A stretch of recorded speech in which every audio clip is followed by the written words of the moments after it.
IVASYK Little Stick by Jane Maître. There was once an old man and an old woman who were not blessed with little ones. The home seemed bare, with no children to skitter through the kitchen, make pillow castles, or laugh in the four corners of the cottage. The garden felt wintry, with no bright legs dangling from branches of the trees. "Old man," said the old woman, "I yearn for a son. There is a log in the yard. Will you carve it into a boy for us?" The old man carved the log into the shape of a boy. It was strong, brown, and solidly built. The old woman wept with happiness when she saw it.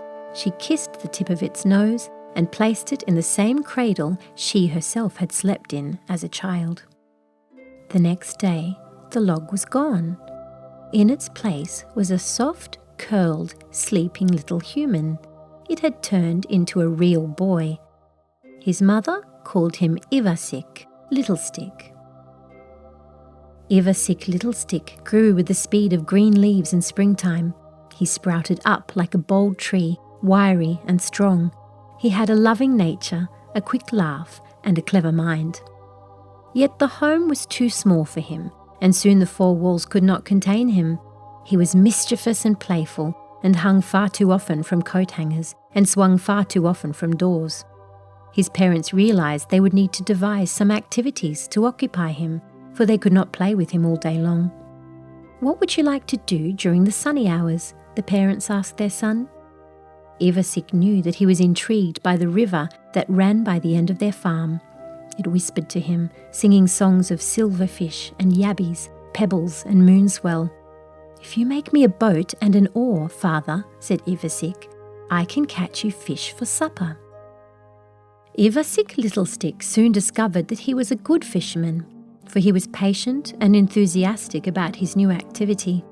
Every evening he brought home one gleaming cod, scales silver as money, for his family to enjoy for dinner. His mother knew that an evil snake lived near to the riverbank, but she also knew that her son loved feeling the gentle breeze whisper on his arms and legs as he floated through the dappled sunlight. And he loved being old enough to provide food for his family. She'd never seen IVASYK so happy. She thought she could keep him safe then by telling him what she knew. "There is an evil snake who lives in the rushes," she said. "Do not swim to shore, IVASYK Little Stick, unless you hear my own voice calling you." Now, the snake was not a very clever creature, despite its reputation for trickery and cunning. It heard the mother's words, but believed that it could trick little IVASYK anyway. "Swim to the shore, IVASYK," cried the snake. "Come and meet me in the rushes, and I will give you a chocolate." The snake's voice was deep and throaty, for she belonged to the world's deep underground and in caves. Of course, IVASYK Little Stick knew very well that this voice was not his mother's. Her voice was quite different. It was very soft and loving. Knowing that the voice was not his mother's, IVASYK ignored it and fished until his mother called him. That sunset, watching IVASYK and his mother return to their home along the walking path that ran through the farm and meadows, the snake cursed and considered its shortcomings. It decided to go to the blacksmith. "Blacksmith," said the snake in its gravelled tones, "I would like a finer voice box. Please craft me a slim steel voice box in the same shape as IVASYK's mother's." The blacksmith carved a new voice box and nestled it in the snake's throat over her usual one. Now, the next day, when IVASYK heard the snake call out, "IVASYK Little Stick, come over to the bulrushes, we can share a cake together," IVASYK did not know it was not his mother. He slid into the water and paddled over, leaving his canoe bobbing in the centre of the river. The snake was overjoyed. She grabbed IVASYK by the throat and carried him to her home.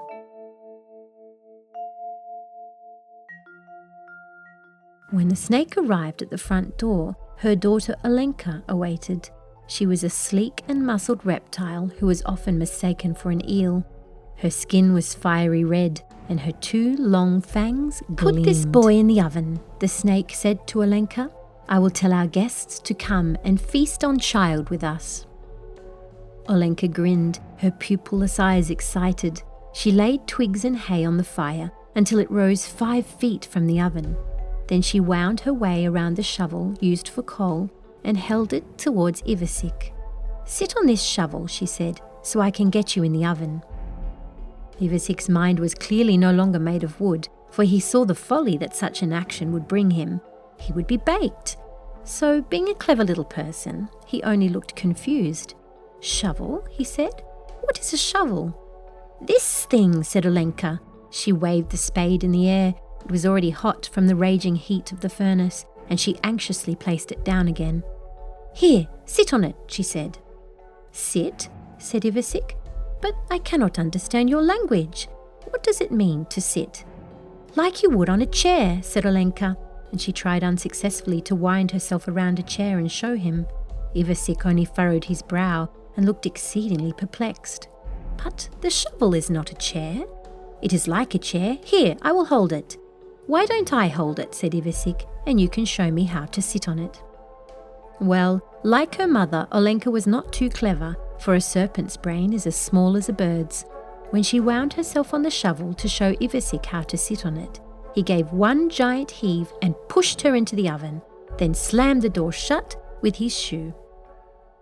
Presently the snake returned with her guests. The aromas of Olenka made them believe that good food was in the oven. "But where is my daughter?" hissed the snake, annoyed.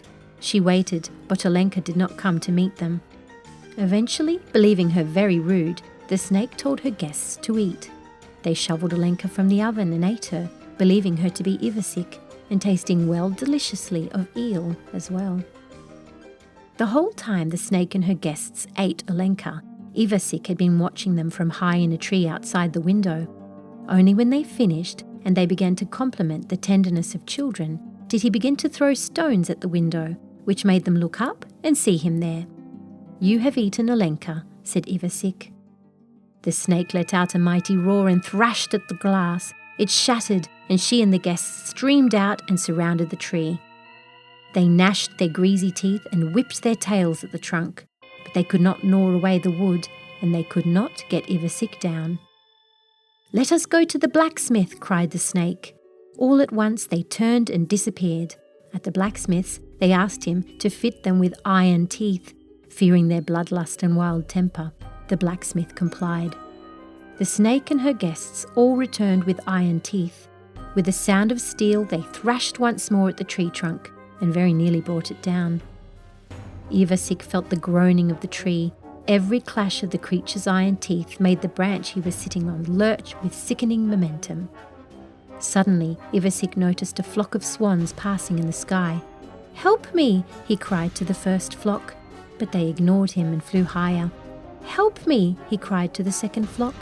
They cast a disinterested gaze at the chaos below and continued swiftly on. "Help me, dear swans!" he cried to a third flock. "We are already too late," they honked, and in one fleet gliding motion they were gone. But here was a young swan struggling behind the last pack.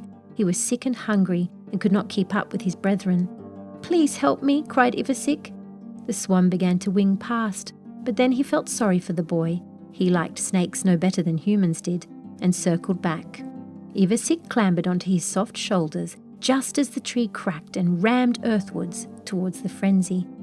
The swan did not fly easily, being already weakened and now carrying a strong young boy, but finally he delivered IVASYK home.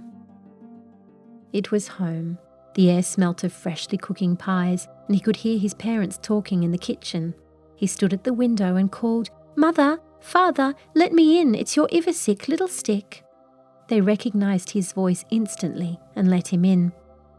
Seeing the wounded swan beside him, they at first believed their son had brought them meat for another pie, but when he told them how the majestic bird had saved him, they made him an honored guest. They fed him the best grain, that he might be strong enough to rejoin his own flock, but the swan soon realized that he would rather a good home than a life of adventure, and perhaps even a little stick of his own. And so the old man carved a fine wooden egg for the swan. But that is another story. The end. Storyberries.